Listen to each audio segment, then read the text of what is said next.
Basic mathematics and সায়েন্সে আপনাকে জানাই স্বাগত। আমি শ্রী শুভঙ্কর রাজবংশী। আজ আমাদের সাবজেক্ট হচ্ছে অ্যারিথমেটিক কম্পাউন্ড ইন্টারেস্ট, অর্থাৎ চক্রবৃদ্ধি সুদ। চক্রবৃদ্ধি সুদে আজকে আমরা জানবো কী করে চক্রবৃদ্ধি সুদ নির্ণয় করতে হয়, সরল সুদের সঙ্গে চক্রবৃদ্ধি সুদের মধ্যে পার্থক্য, আর চক্রবৃদ্ধি সুদ থেকে আমরা সমূল চক্রবৃদ্ধি বা সমবৃদ্ধি মূল সম্বন্ধে আলোচনা করব। চক্রবৃদ্ধি সুদ, তো আমরা সর্বপ্রথমে জানতে হবে সুদ কয় প্রকার। অ্যাকচুয়ালি সুদ হচ্ছে দু প্রকার, একটা হচ্ছে সরল সুদ আর একটা হচ্ছে চক্রবৃদ্ধি সুদ।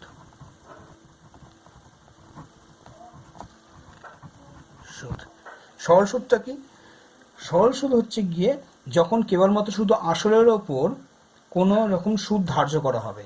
কি বললাম? ধরো আসলের ওপর, যেমন ধরো সাপোজ ধরো বললো 5% রেট অফ ইন্টারেস্ট, মানে সুদের হার। কারণ সুদের হার কার উপরে? আসলের ওপরে। তাহলে এটা হচ্ছে গিয়ে সরল সুদের মধ্যে পড়বে।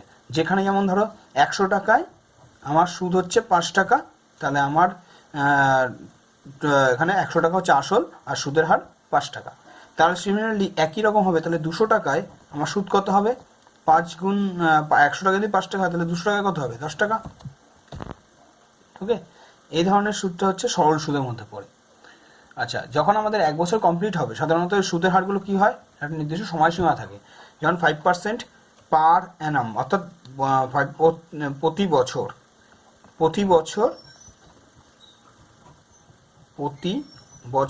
5% সুদ। ওকে, তাহলে আমার এখানে 5 বছর 5% অর্থাৎ 100 টাকায় 5 টাকা সুদ হবে 1 বছরে। ওকে, আচ্ছা, এরকম হবে। আমাদের কয়েক এরকম সময় ভাগ করা থাকে, অর্থাৎ সময়টা এখন এখানে খুবই উল্লেখযোগ্য যে কিটা বলে দেওয়া থাকবে। কখনো কখনো বলা থাকবে মাসিক সুদ, কখনো বলা থাকে বার্ষিক সুদ। আর মাসিক সুদটা যখন মাসের শেষে টাকাটা হিসাব করা হয়। যদি 100 টাকা 5% মাসিক সুদ বলে, তাহলে 100 টাকার 1 মাসের সুদ হচ্ছে 5 টাকা। কি বললাম, বোঝা গেল? 100 টাকার 1 মাসের সুদ 5 টাকা, যখন এটা মাসিক সুদ বলা হবে। আর বার্ষিক সুদ যখন বার্ষিক সুদ হিসেবে বলা হয়ে থাকবে, যেমন 5% পার অ্যানাম, মানে প্রতি বছর আমার সুদ হচ্ছে 5%। তার মানে আমাকে বুঝে নিতে হবে 100 টাকায় 5 টাকা হচ্ছে বছরে, 1 বছরের সুদ হচ্ছে 5 টাকা। 100 টাকার 1 বছরের সুদ 5 টাকা, তাহলে এটা হচ্ছে বার্ষিক সুদ। ওকে, এবার ঠিক এরকম হবে অনেক রকমভাবে সুদ থাকে। যেমন ত্রৈমাসিক সুদ, মানে 3 মাস অন্তর অন্তর ত্রৈমাসিক। ঠিক আছে, ত্রৈমাসিক সুদ থাকে। ষান্মাসিক সুদ থাকে। ষান্মাসিক সুদ মানে 6 মাস অন্তর অন্তর। ঠিক আছে, ষান্মাসিক, যাই হোক আমি আর লিখছি না। ষান্মাসিক সুদ মানে 6 মাস অন্তর অন্তর সুদ। ত্রৈমাসিক সুদ মানে 3 মাস অন্তর অন্তর সুদ, ইত্যাদি। তো এইগুলো দুরকম পদ্ধতিতে হতে পারে। সেটা চক্রবৃদ্ধি সুদের মধ্যেও আমার মাসিক সুদ, বার্ষিক সুদ, ষান্মাসিক সুদ, ত্রৈমাসিক সুদ বা প্রতিদিনের সুদ হতে পারে। ঠিক আছে, ইত্যাদি। আর সেটা সরল সুদও হতে পারে। এবার চক্রবৃদ্ধি সুদ আর সরল সুদের মধ্যে বেশ ডিফারেন্সটা হচ্ছে গিয়ে, ধরো আমার কোনো ব্যক্তি 1000 টাকা 5% সুদে, প্রতি বছর 5% সুদে, মানে 1 বছর 100 টাকার 1 বছরের সুদ হচ্ছে 5 টাকা। এই হারে তিনি 1000 টাকা যদি রাখেন, তাহলে তার 2 বছরে কত টাকা হবে? তো সরল সুদের ক্ষেত্রে পরিষ্কার, আমরা কি করে বার করবো? PTR বাই 100 আমাদের ফর্মুলা দিয়ে। এটা হচ্ছে সরল সুদের ফর্মুলা। তার আমার কারণে পি এর ভ্যালু কত?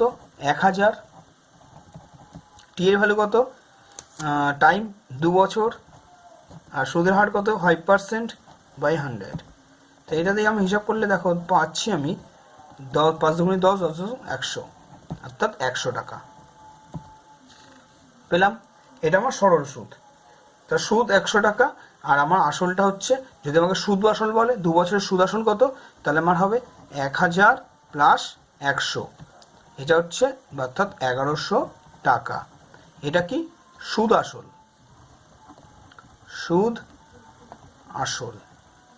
ক্লিয়ার? 1100 টাকা।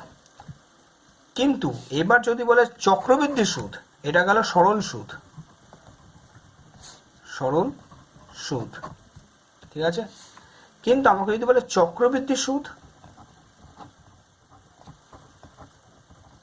অর্থাৎ আমাকে ঠিক একই প্রশ্ন যদি আমাদের বলে থাকে 1000 টাকার 5% সুদ প্রতি বছর, ঠিক আছে, প্রতি বছর বা বার্ষিক, বার্ষিক বলা থাকলে আরো ভালো, বার্ষিক 5% সুদ, আর আমাকে বলে দেওয়া হয়েছে যে তাহলে 2 বছরের সুদ কত হবে, চক্রবৃদ্ধি সুদ অবশ্যই। আচ্ছা, এমনি সুদ বলা থাকলে তো আমরা বুঝে নিতে হবে সরল সুদ, আর চক্রবৃদ্ধি যখন চক্রবৃদ্ধি সুদ হবে তখন তোমাকে উল্লেখ করা দেওয়া থাকবে চক্রবৃদ্ধি সুদ কত। তা এখন কথাটা হচ্ছে চক্রবৃদ্ধি সুদের ক্ষেত্রে চক্রবৃদ্ধি সুদের সংজ্ঞা অনুযায়ী যেটা হয়, ব্যাপারটা হচ্ছে কোনো একটা সময় শেষে যখন মূলধন আর আসল, অর্থাৎ মূলধন আর সুদ, যে সুদটা পাবো সেটা যুক্ত হয়ে যায়, আবার পরের সেই নির্দিষ্ট সময়ের জন্য সেটা ওই যেটা সুদাসলটা প্রথম বছরের সুদাসলটাই দ্বিতীয় বছরের মূলধন হিসেবে যুক্ত হয়। যেমন আমি বলে দিচ্ছি, যেমন আমাদের সাপোজ 2 বছরের আমি এখানে ডাইরেক্ট সরল সুদ বার করবো না, এখানে আমি 2 বছরের সরল সুদ বার করেছি, সেটা এখানে বার করবো না। এখানে আমাদের 1 বছরের সরল সুদ কত, সুদ কত, তো আমি এখানে বসাবো পিটিআর বাই 100, পি এর ভ্যালু কত 1000, টি এর ভ্যালু কত 1, আর এর ভ্যালু কত 5 বাই 100, 10 50 টাকা। ক্লিয়ার? ক্লিয়ার। এবার আমার 1 বছর শেষে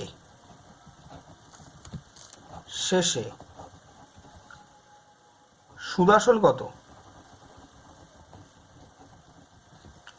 1000 প্লাস 50 ইজিক্যাল টু 1050 টাকা। এটা আমার 1 বছর শেষে সুদাসল, ঠিক আছে, ওকে, বোঝা যাচ্ছে। 1 বছর শেষে সুদাসল, সুদটা কত পেলাম আমি 1 বছরের 50 টাকা, আর আসল কত ছিল 1000 টাকা, তাহলে 1 বছর শেষে সুদাসল কি হবে, আসল প্লাস সুদ, ওকে, আসল প্লাস সুদ ইকুয়াল টু 1050 টাকা। কিন্তু যখন এটা 2 বছরের যখন হবে, তখন 2 বছরের ক্ষেত্রে দ্বিতীয় বছরের মূলধন কি হবে,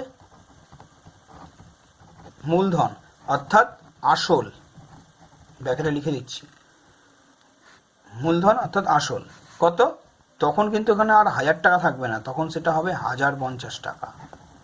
অর্থাৎ জিনিসটা বোঝা গেল যে 1 বছর পরে গিয়ে যে সুদটা হবে সেটা আসলের সঙ্গে যুক্ত হয়ে যাবে, সেটাই আবার পরের বছরের মূলধন হবে। তাহলে কিন্তু সরল সুদের ক্ষেত্রে কিন্তু সেটা নয়, সরল সুদের ক্ষেত্রে আসলটা আসলই থাকে, শুধুমাত্র আসলের প্রত্যেকবার আসলের এই একই আসল থাকে এবং একই আসলের উপর সুদ বসে। কিন্তু চক্রবৃদ্ধি সুদের ক্ষেত্রে কি হয়, আসল পরিবর্তন হয়, প্রথম বছরের জন্য আসল যেটা দেওয়া থাকে সেটা, দ্বিতীয় বছরে আসলটা হবে, সুদ যেটা হবে প্রথম বছরে সেটা যুক্ত হয়ে গিয়ে যেটা দাঁড়াবে সেটা হচ্ছে পরের বছরের আসল হবে, সেটাই পরের বছরের আসল হবে। তো পরের বছরের আসল কত 1050, তাহলে পরের বছরের সুদ কত, পিটিআর বাই 100 একই ফর্মুলা, 1050 ইন্টু টি 1, আর এর ভ্যালু কত 5%, 5 বাই 100, তাহলে আমার এখান থেকে এটা পাচ্ছি সেটা 0 0 কেটে গেল, 5 দিয়ে কাটলাম 2 দিয়ে কাটলে হচ্ছে গিয়ে 52 টাকা 50 পয়সা, অর্থাৎ 52.50 টাকা। এটা আমার দ্বিতীয় বছরের সুদ। তাহলে আমার সমূল দ্বিতীয় বছর মানে 2 বছরের শেষে, 2 বছরের শেষে সুদ আসল কত হবে, সুদ আসল, অনেক সময় এটাকে কি বলা হয়, সবৃদ্ধি মূল, অর্থাৎ মূল মূল আসল পরিমাণটা বেড়ে গিয়ে যা দাঁড়ায় বলে যেটাকে বলে সমবৃদ্ধি মূল। ওকে, তাহলে কত দাঁড়াবে? আমার ছিল কত আসল? আমার ছিল 1050, তাহলে 1050 কারণটা দ্বিতীয় বছরের সুদ আসল, আসল প্লাস সুদ, সুদ কত? 52 টাকা 50 পয়সা। তাহলে আমার এটা দাঁড়ালো হচ্ছে গিয়ে 1102 টাকা 50 পয়সা, অর্থাৎ 1102 টাকা 50, 1102.50 টাকা। ওকে, এখন ডিফারেন্সটা বোঝা গেল যে আসল সরল সুদ আর চক্রবৃদ্ধি সুদের মধ্যে। এখানে সরল চক্রবৃদ্ধি সুদ কত? তাহলে চক্রবৃদ্ধি সুদ হলো কি, তো এখানে অরিজিনাল কত? 1102 টাকা 50 পয়সা, কিন্তু আমার ওর একদম সবার প্রথমে যেটা আমি টাকা দিয়েছিলাম সেটা কত দিয়েছিলাম? সেটা কত ছিল? 1000 টাকা। কারণ সে ব্যক্তিটি টোটাল 1000 টাকা নিয়ে এসেছিল, সে দু বছরের সুদ খাটায়, এবার সেটা দুভাবে, একবার খাটায় সরল সুদে, মানে অর্থাৎ যদি সে সরল সুদে খাটাতো তাহলে কত হতো, আর যদি সে চক্রবৃদ্ধি সুদে খাটাতো তাহলে কত হতো। তাহলে এখন 1000 ছিল, তাহলে এখন চক্রবৃদ্ধি সুদ অনুযায়ী কত হচ্ছে? 102 টাকা 50 পয়সা। এটা হচ্ছে আমার সুদ, চক্রবৃদ্ধি সুদ। আর সরল সুদ ক্ষেত্রে তাহলে কি হতো? সরল সুদ হচ্ছে এখানে 100 টাকা, 100 টাকা, যেটা আমরা আগে হিসাব করেছিলাম। তো পরিষ্কার বোঝা যাচ্ছে এখানে যদি সরল সুদ 100 টাকা হয়, চক্রবৃদ্ধি সুদ 102 টাকা 50 পয়সা। টাকা একই, বছরও একই, খালি সুদের ডিফারেন্স। একটা হচ্ছে চক্রবৃদ্ধি হারে নেওয়া, আর একটা হচ্ছে সরল সুদের হারে নেওয়া। তো ডিফারেন্সটা বোঝা গেল। দেখো, শুধুমাত্র পদ্ধতি আলাদা হওয়ার জন্য সে 2 টাকা 50 পয়সা বেশি লাভ করছে সুদের ক্ষেত্রে। অর্থাৎ 2 টাকা বেশি 50 পয়সা বেশি কার? চক্রবৃদ্ধি সুদের জন্য। অর্থাৎ এখানে বোঝা যাচ্ছে যে মূলধন চক্রবৃদ্ধি সুদে বাড়লে সরল সুদ থেকে বেশি হয় চক্রবৃদ্ধি সুদের হার। বোঝা গেল? চক্রবৃদ্ধি সুদের ক্ষেত্রে টাকাটা আমরা বেশি পাই। ক্লিয়ার? আচ্ছা, যদি বুঝতে না পারো আবার প্রথম থেকে ভিডিওটা দেখো, পজ করে প্রথম থেকে যাও, ভিডিওটা আবার দেখো এত পর্যন্ত, তারপরে আবার পরের অঙ্কে আসছি। এবার আসছি সূত্রে, কি করে চক্রবৃদ্ধি সুদের ফর্মুলা বার করবো। তো ধরি আসল হলো পি টাকা, সময় হচ্ছে এন বছর, আর সুদের হার হলো R%। তো এখন কথাটা হচ্ছে, যদি 1 বছর পি টাকার, অবশ্যই বার্ষিক সুদ। এখন পি টাকা 100 টাকার 1 বছরের সুদ হচ্ছে R টাকা। তো পি টাকার 1 বছরের সুদ কত? R/100 ইন্টু পি টাকা, অর্থাৎ PR/100 টাকা। তো পি টাকার এন বছরে বা টি বছরের সুদ কত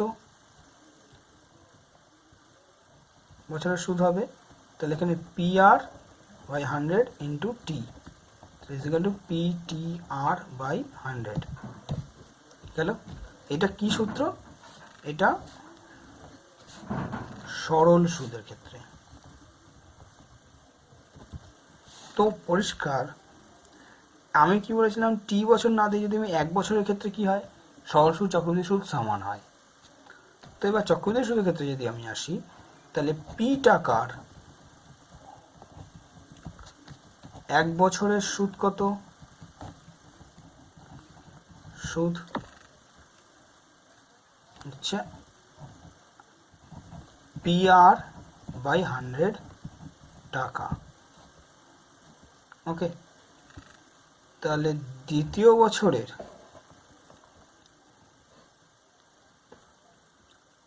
তাহলে আসল কত?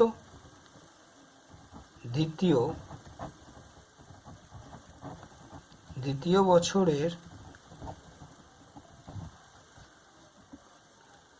আসল কত হবে? Plus PR/100। কেন PR/100?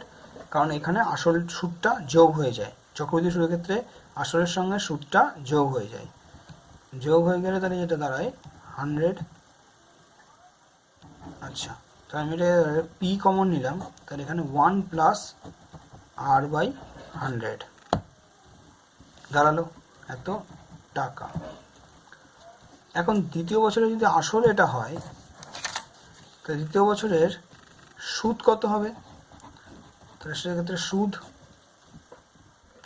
আর সুদটা এই টাকার ওপর বসবে, তাহলে এটার উপর যদি সুদ বসে, তো এটা অরিজিনাল টাকা, তার আর পার্সেন্ট সুদ হবে PTR/100 বা ওর ফর্মুলা করতে পারি। তাহলে এখানে হবে অরিজিনাল টাকাটা কত, এটা ইন্টু ক বছরের সুদ, 1 বছরের, তাহলে ইন্টু 1 ইন্টু R/100। ওকে, তাহলে আমার এখানে যেটা দাঁড়ালো সেটা হচ্ছে PR/100 ব্র্যাকেটে 1 প্লাস R/100। সুদ পেলাম এত টাকা, এটা ভালো করে মনে রাখতে হবে। দ্বিতীয় বছরের সুদ, দ্বিতীয়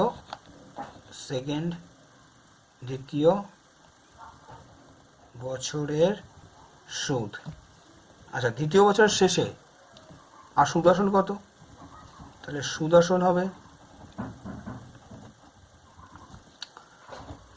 সুদ আসল কত, সুদ কত আসল কত ছিল এটা দ্বিতীয় বছরের জন্য, তাহলে P ব্র্যাকেটে 1 প্লাস R/100 প্লাস সুদ যেটা ছিল P/R ইন্টু 100/100 1 প্লাস R/100 এত টাকা। এটা হচ্ছে আসল, এটা হচ্ছে সুদ যেটা পাচ্ছি। ওকে, এবার যদি দুটো যোগ করি, তাহলে দেখো দুটো থেকে আমি কি কমন নিতে পারি, P কমন নিতে পারি। তাহলে এখানে পড়ে থাকে কি 1 প্লাস R/100, এখানে কি পড়ে থাকে R/100 into 1 plus R/100। Sorry, একটা ভুল হয়েছে, দুটো থেকে P into 1 plus R/100 common নিতে পারি, কারণ এখানে 1 প্লাস R/100, এখানে 1 প্লাস R/100 আছে, তাহলে P এখানেও P আছে, এখানেও P আছে, তাহলে P ইন্টু 1 প্লাস R/100, তাহলে এটা দাঁড়ায়, তাহলে এখান থেকে শুধু পড়ে থাকে 1 প্লাস, এখানে শুধু পড়ে থাকে এটা বাদ, P বাদ, তাহলে R/100। তাহলে এখন 1 প্লাস R/100, 1 প্লাস R/100 দুবার আছে, তাহলে ফর্মুলা থেকে 1 প্লাস R/100 তার হোল স্কোয়ার। ঠিক একইভাবে এটা 2 বছরের ক্ষেত্রে, ঠিক তৃতীয় বছরের ক্ষেত্রে তাহলে কী হবে, একইভাবে তাহলে n বছরের ক্ষেত্রে কি হবে, বছরের ক্ষেত্রে এটা দ্বিতীয় বছরের ক্ষেত্রে বলে 2 হয়েছে, 1 বছরের ক্ষেত্রে হলে এখানে কিছু নেই মানে 1 আছে, ঠিক আছে। তো n বছরের ক্ষেত্রে তাহলে কি হবে, ক্ষেত্রে এখানে আর সুদ আসল হবে, যেহেতু আমরা সুদ আসল বার করেছি, সুদ আসল হবে P ইন্টু 1 প্লাস R/100 তার whole to the power n এত। তাহলে ফর্মুলা দাঁড়ালো P ইন্টু 1 প্লাস R/100 তার whole to the power n, মনে রাখতে হবে। এবার আমরা যে কতগুলো প্রবলেম সলভ করব, তবে আমরা এটা পেলাম P টাকার n বছরের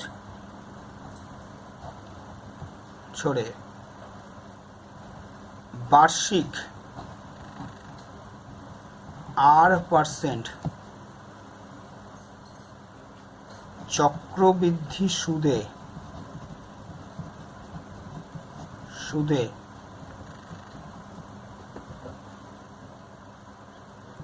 সুদ আসল হবে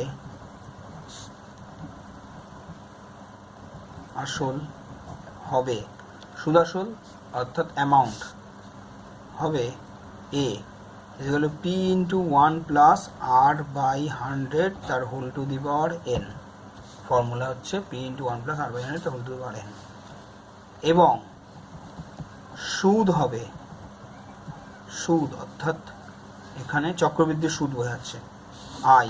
তাহলে এই টোটালটা থেকে আমাদেরকে পি ইন্টু 1+r/100 তার whole to the power n, সেখান থেকে আমাকে পি মাইনাস করে দিতে হবে, আসল বাদ। তাহলে এটা পড়ে থাকে সেটা সুদ, এত টাকা। ক্লিয়ার হলো? আচ্ছা, ঠিক এবার কেস দিয়ে দিচ্ছ, যদি ষান্মাসিক হয়, অর্থাৎ যদি 6 মাস অন্তর অন্তর দেয়, 6 মাস অন্তর সুদ দেয়, বা ষান্মাসিক,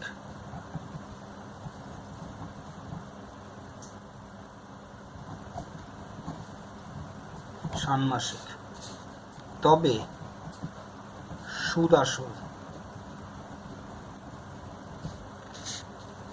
হবে। ফর্মুলা তখন হবে কি, এ ইজিক্যাল টু, এ হচ্ছে সুদ আসল, পি ইন্টু ব্র্যাকেটে 1+r/2 নিচে 100, তাই by whole to the power 2n। Okay, কারণ 6 মাস অন্তর দেয়, তাহলে বছরে কবার দেবে, যেহেতু তাহলে কেন, কারণ বছরে সুদ দেবে কবার, 12/6, অর্থাৎ দুবার, বছরে 2বার দিচ্ছে বলে এখানে 2, এখানে বাই 2, সুদের হারের ক্ষেত্রে বাই 2 হবে, আর আর এন এর ক্ষেত্রে, সময়ের ক্ষেত্রে 2n হবে। ঠিক একইভাবে যদি 3 মাস অন্তর দেয়, সুদ দেয় অবশ্যই, তাহলে ত্রৈমাসিক, ত্রৈমাসিক, তাহলে সেক্ষেত্রে কি হবে, তবে সুদ আসল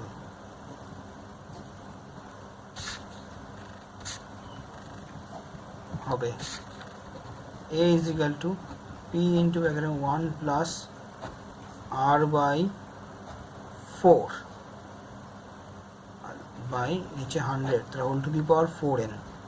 কেন 4n, কারণ 3 মাস অন্তর যদি দেয় তাহলে 12/3, 12/3 করলে কত হচ্ছে, 4 বার সুদ দেবে, তাহলে এখানে 4 আর এখানে 4n। ঠিক একইভাবে যদি মাসিক অন্তর দেয়, মাসিক সুদ দেয়, তাহলে এখানে 12/1 হবে, অর্থাৎ 12 বার সুদ দেবে, ঠিক আছে। 4 মাস অন্তর দিলে তাহলে এখানে 12/4 হবে, সরি 12/4 হবে এখানে, তাহলে 3 বার দেয় সুদ, ঠিক আছে।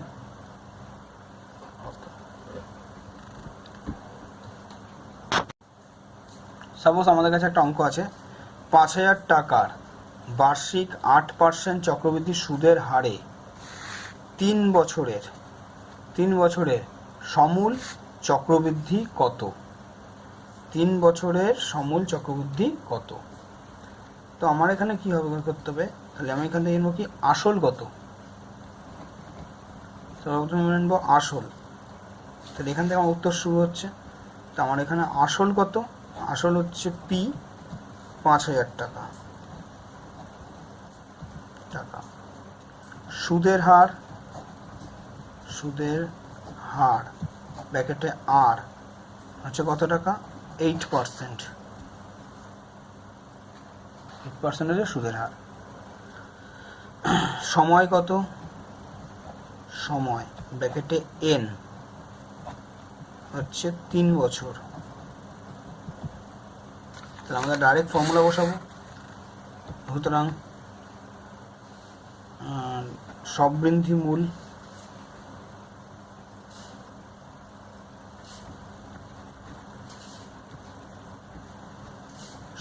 মূল মনে হচ্ছে, বা সমূল চক্রবৃদ্ধি একই ব্যাপার, সমৃদ্ধি মূল হলো সুদ আসল, কমা দিয়ে এ ইজিক্যাল টু, ফর্মুলা কি, পি ইন্টু 1+r/100 তার whole to the power n।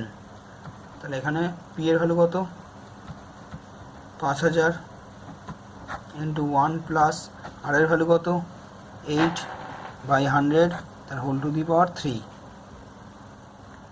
ওকে, তাই সর্বপ্রথমে কি করব, প্রথমে আমরা 5000 ইন্টু এটা যোগ করবো 108 নিচে 100 whole cube is equal to 5000 into 108 cube ঘরো। আমরা করবো কি 108 ইন্টু 108 ইন্টু 108 নিচে 100 গুণ 100 গুণ 100। এখানে কত হবে, দুটো শূন্য কেটে দাও, একটা শূন্য কেটে গেল, 5 দুগুণে 10 2।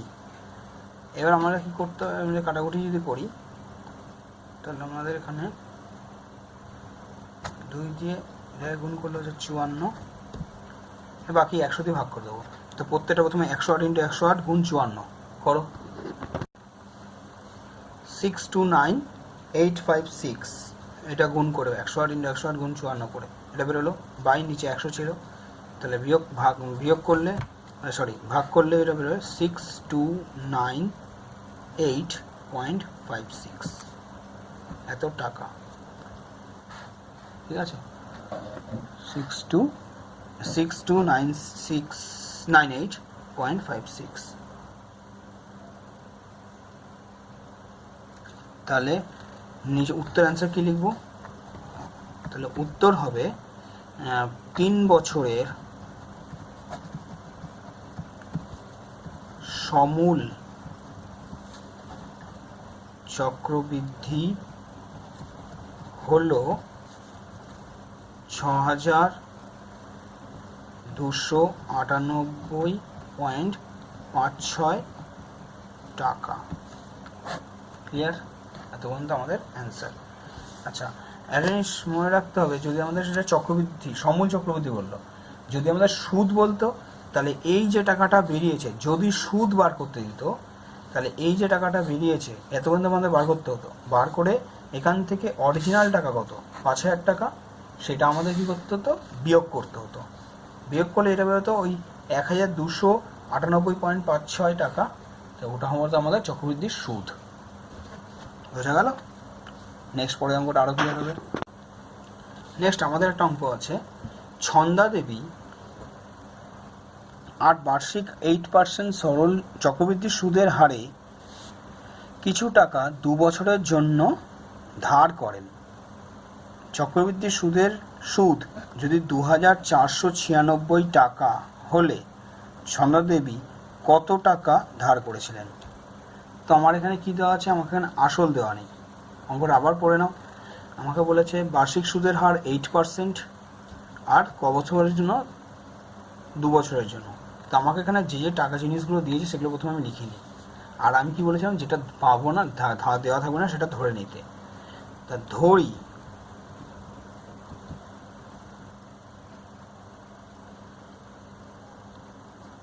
ছন্দা দেবী x টাকা ধার করেছিলেন। যখনই x টাকা লিখবে তখন পাশে লিখবে x not equal to 0, x হলো ধ্রুবক। যাই হোক, আচ্ছা এখানে কি সময় কত, সময় ব্র্যাকেটে n হচ্ছে 2 বছর,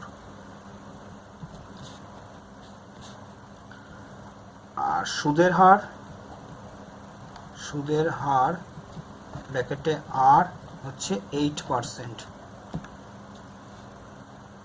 সুদ কত, সুদ হচ্ছে 2496 টাকা, যেটা দেওয়া থাকবে সেটা লিখে নিলাম, আর কিছু দেওয়া নেই তো। আচ্ছা, এবার তবে এখন সূত্র অনুযায়ী কি হয়, 2 বছরের সমূল চক্রবৃদ্ধি কত,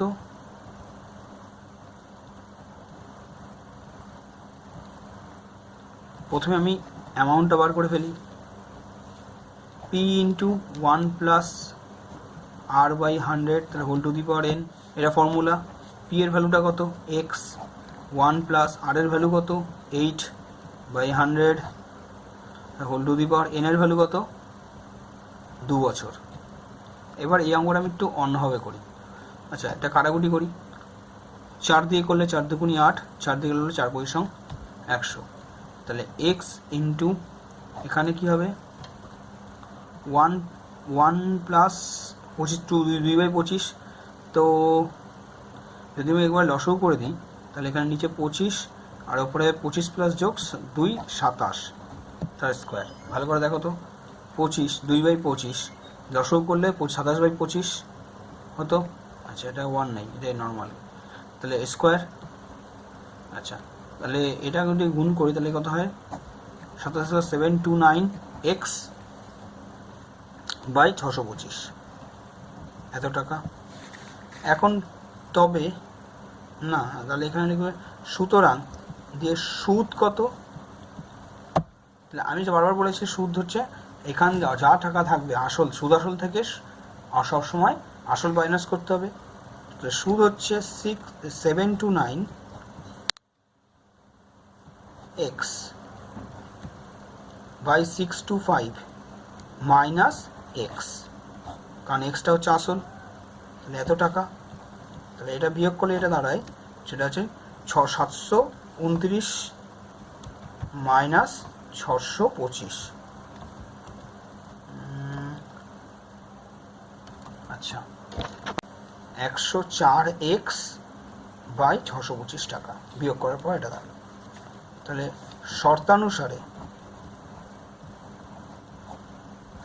এই সূত্রটাই তো এটা, তাহলে 104 এক্স বাই 625 ইজিক্যাল টু 2496, বা তাহলে এখান থেকে আমার এক্স এর মান কত দাঁড়াচ্ছে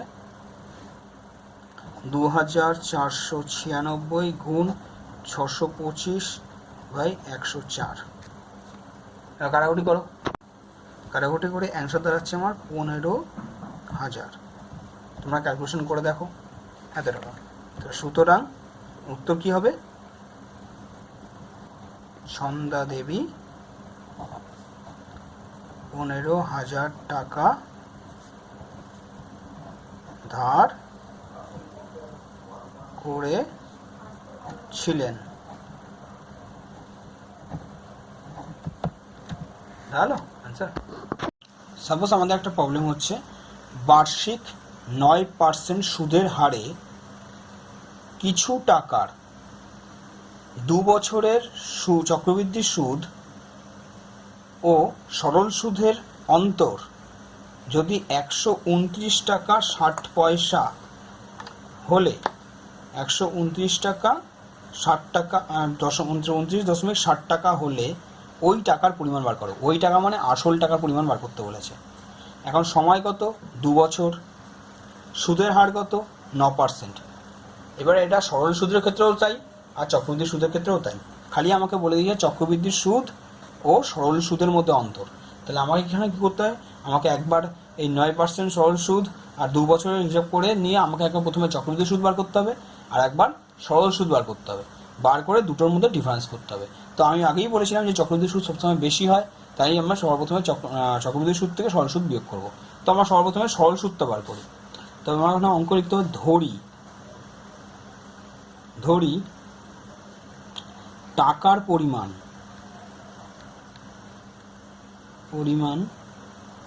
হচ্ছে এক্স টাকা,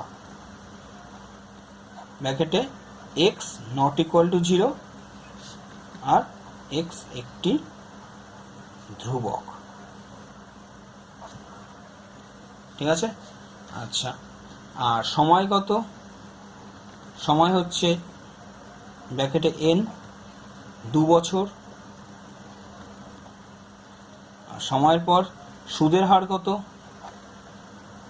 সুদের হার ব্র্যাকেটে আর ক বছর কত পার্সেন্ট 9%। আচ্ছা, আর কি কিছু দিয়েছে, সুদের হার জেনে গেছি, সময় জেনে গেছি, না আর কিছু দেয়নি, আসল জেনে গেছি।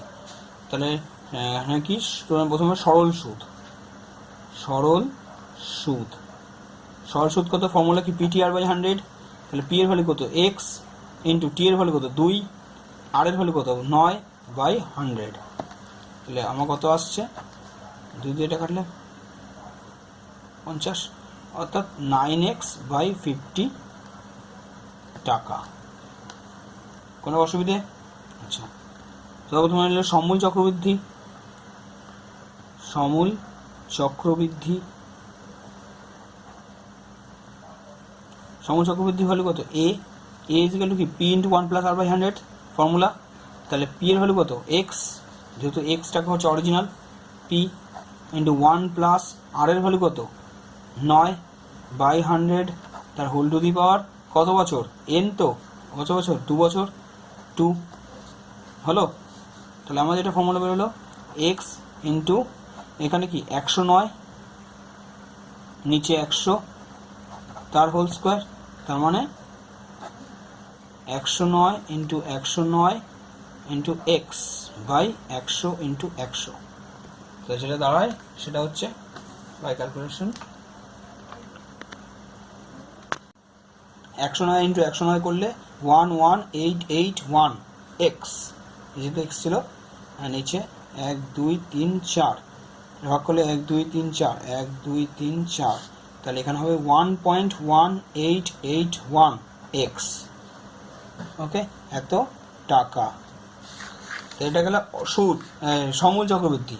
তাহলে সুদ কত, চক্রবৃদ্ধি সুদ, তাহলে প্রথমে চক্রবৃদ্ধি সুদ বার করতে হবে, সুদ, তাহলে 1.1881 এক্স মাইনাস এক্স, তাই তো, যদি আসলটা বিয়োগ করতে হয় তো বিয়োগ করলে এটা পাবো, সেটা হচ্ছে 0.1881 এক্স টাকা, বোঝা গেল? আচ্ছা, তাহলে শর্তানুসারে এখন কি হবে, এই চক্রবৃদ্ধির সুদ আর সরল সুদ, মানে এটা এটা এই দুটোর বিয়োগফলটাই হচ্ছে আমার অরিজিনাল অ্যান্সার। তো এটাকে আমি যদি ভগ্নাংশ আকারে লিখি, তাহলে এটা ভগ্নাংশ আকারে লিখলে এটা দাঁড়ায়, সেটা হচ্ছে 1881 নিচে হচ্ছে 1 2 3 4 3 4 এক্স, ঠিক আছে। তাহলে এই হোক এত টাকা, তাহলে এখানে হচ্ছে 1881 X by 100,000, sorry 10,000 minus 9x by 50 equal to 129.60, বা লসও করলে এটা দাঁড়াচ্ছে, সেটা হচ্ছে 0 দাঁড়ায় 50 দিয়ে এটাকে ভাগ করি, 1881 এখানে যা আছে তাই বসে গেল, মাইনাস 50 দিয়ে এটা ভাগ করলে হয় 200, 200 গুণ 9, 9 দুগুণে 18, তার মানে 1800 এক্স ইজিক্যাল টু, এটাও সিমিলারলি 12960, পয়েন্টটা উঠে গেলে নিচে হচ্ছে 100, বা তাহলে এদিক থেকে আমি দুটো শূন্য, এদিক থেকে দুটো শূন্য কেটে দিলাম, আচ্ছা 100 দিয়ে এটাকে অ্যাকচুয়ালি ভাগ করে দিলাম, তার মানে এটা 100ই হয়। আচ্ছা, তাহলে ওপর থেকে এটা বিয়োগ করলে সেটা হচ্ছে গিয়ে 1800, তার মানে 81 এক্স বাই 100 ইজিক্যাল টু 12960, বা তাহলে এক্স ইকুয়ালস টু এখানে ক্রস গুণ হয়ে যাবে, তাহলে 12960 ইন্টু 100/81, এবার কাটাকুটি করো। তো 81 দিয়ে ডাইরেক্ট এটা কাটলে হচ্ছে গিয়ে 160 গুণে, তো তাহলে 16000, 16,000, অর্থাৎ তাহলে কি দুটো টাকা অরিজিনাল টাকার মূল্য কত, সুতরাং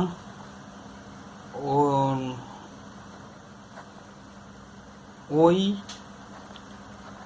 টাকার পরিমাণ 16,000 টাকা। ক্লিয়ার? এইভাবে দেখবে এরকম টাইপের এই 3টে অঙ্ক করে দিলাম, করানো হলো। এই 3টে টাইপের এরকম অনেক অঙ্ক এক্সারসাইজ আছে, তোমরা চেষ্টা করো। এর বেশি বাইরে কিচ্ছু নেই চক্রবৃদ্ধি সুদে, এই যা করানো হলো এতেই আছে। খালি জিনিসটা বুঝতে হবে তোমাকে যে ডাটাটা দেওয়া নেই, যেমন এখানে টাকার পরিমাণটা দেওয়া ছিল না, আমি টাকার পরিমাণটা ধরলাম, আগের অঙ্কগুলো তো তাই। আগের অঙ্কের একটা অঙ্কে দেওয়া ছিল আমার এখানে চক্রবৃদ্ধি সুদ বার করতে ছিল, তো এটা সোজা অঙ্ক ছিল, এরকম টাইপের কিছু অঙ্ক পাবে, চক্রবৃদ্ধি সুদ বার করতে দেবে, চক্রবৃদ্ধি সম্মূল চক্রবৃদ্ধি বার করতে দেবে। আবার কিছু অঙ্কে দেখবে সুদ বার করতে দেবে, তখন আমার এখান থেকে অরিজিনাল টাকাটা মাইনাস করে দিতে হবে, সুদ বেরোবে। যেমন আমি এখানে করলাম, অরিজিনাল টাকাটা মাইনাস করে দিলাম, বা এখানে যেমন বলতে পারো এখানে আমার অরিজিনাল টাকাটা মাইনাস করে দিলাম, ঠিক আছে, এরকম আমার সুদ বের করতে পারো। আবার এখানে কিছু টাকা দিতে পারে, এখানে কত টাকা ধার নিয়েছিলেন যেটা এরকম দিলাম, আমার এখানে সুদ দিয়ে দিয়েছে, পার্সেন্টেজ দিয়ে দিয়েছে, 2 বছর দিয়ে দিয়েছে, সুদ দিয়ে দিয়েছে। আমার এখানে দিয়ে দিয়েছিল এরপরে যে অঙ্কটা করানো হলো, সে অঙ্কটা আমার দু রকম সুদ দিয়েছিল, একটা চক্রবৃদ্ধি সুদ আর সরল সুদ, দু রকম সুদের মধ্যে ডিফারেন্স দিয়ে দিয়েছিল। এরকম টাইপের কিছু কিছু অঙ্ক পাবে। আর কিছু কিছু অঙ্ক ভালো করে অঙ্কগুলো পড়বে, একবার ছাড়া দুবার পড়ে ভাববে, তো নিজে থেকে এরকম অনেক অঙ্ক করতে পারবে, ঠিক আছে। যাই হোক, ভালো লাগলে অবশ্যই লাইক করো, আর যদি কিছু প্রবলেম থাকে কমেন্ট করতে পারো, যারা নতুন আছো তারা সাবস্ক্রাইব করে দিও।